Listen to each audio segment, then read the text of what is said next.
I'm Devorah Wallen, and I'd like to share my Tea for Two, my Torah thought for 2 minutes more or less. This week's Torah portion is called Shemini, which means the eighth. It refers to the eighth day when Aharon and his sons inaugurated the service of the Mishkan. The portion warns us about not using the Mishkan for anything that is not explicitly commanded by Hashem. If misused, the holy and mystical elements can be dangerous. In our Parsha, after Aaron, the high priest, executes his service, his two sons, Nadav and Avihu, prepare what the Torah calls a strange fire. Some commentators say that they were intoxicated when they offered something not directed by Hashem. Then the rest of the portion talks about those animals that are kosher to eat and those that are not. Soon after the priestly service is performed, it says that Aaron lifted his hands toward the people and blessed them. Then he stepped down after the offering of the sin offering, the burnt offering, and the peace offering. Moshe and Aaron went inside the tent of meeting. When they came out, they blessed the people, and God's presence was visible to the whole nation. Fire came out before Hashem and consumed the burnt offering and the fat parts on the altar. And all the people saw and, overcome, cried with joy, and they fell on their faces. After weeks of preparation, 7 days of practice, this phenomenon revealed to Moshe, Aaron, and the nation that Hashem lovingly accepted their offerings. Even though not explicitly mentioned in this portion, the lifting up of Aaron's hands toward the people when he blessed them is the Kohanite blessing, or Birkat Kohanim. This blessing is like a divine hug from Hashem, given through his chosen conduit, the Kohanim, or priestly sect. The famous blessing says, "May the Lord bless and keep you. May the Lord make his countenance shine on you and be gracious unto you. May the Lord turn his face towards you and give you peace." This threefold blessing is said with outstretched arms, which represents the mission of the Kohen to uplift the Jewish people. These days, in the diaspora, this blessing is still said in the synagogue on Jewish holidays.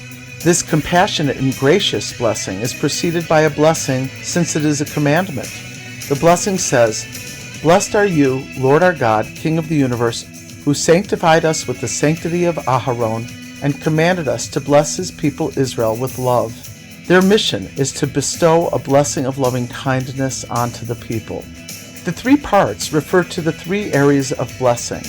It begins, "May Hashem bless and keep you." This refers to the physical and material blessings of sustenance and health. The second, "May Hashem shine his countenance on you and be gracious unto you," refers to the blessing of interpersonal relations. The third, and possibly most potent of all, says, "May God shine his countenance upon you and grant you peace." One might think that since there are so many people in the world, each of us is insignificant, but the bracha is saying that Hashem faces each and every one of us and is involved in our lives. In the work that I do, I find a disturbing phenomenon. Since science is finally respecting the impact of faith and spirituality on well-being, the spiritual practices that are reported are always sourced in Buddhism or Hinduism and sometimes Christianity. It kind of drives me nuts. The Torah preceded those religions. Buddhism is about 2,600 years old and Hinduism about 4,000. Our calendar year today is 5,782. The Torah has fascinating concepts that parallel current scientific discoveries. For instance, there's a certain kind of Buddhist meditation that's called metta, or loving kindness meditation. The fact is, lahavdil, the Birkas Kohanim is a loving kindness meditation and blessing. It even follows similar language in order to the Buddhist tradition, which says, "May I be happy, may I be peaceful, may I be well," or "May we be happy, may we be peaceful, may we be well," etc. The scientific literature demonstrates how the practice of the loving kindness meditation increases positive emotions, empathy, vagal tone, reduces pain symptoms, and enhances longevity by maintaining longer telomere length. Dr. Andrew Newberg, a neurotheologist, explains how God is found in our brain. When we enhance our spiritual involvements, regardless of the religion or practice, it enhances the brain, overall wellness, and even longevity. Sometimes I object to the fact that the Torah's wisdom is ignored in the scientific literature that is finally open to spirituality.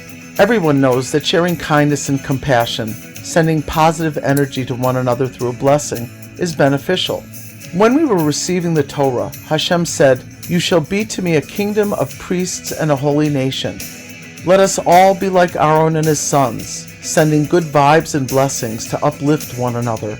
As it says in the Talmud, the blessings of a regular person should not be considered light in your eyes.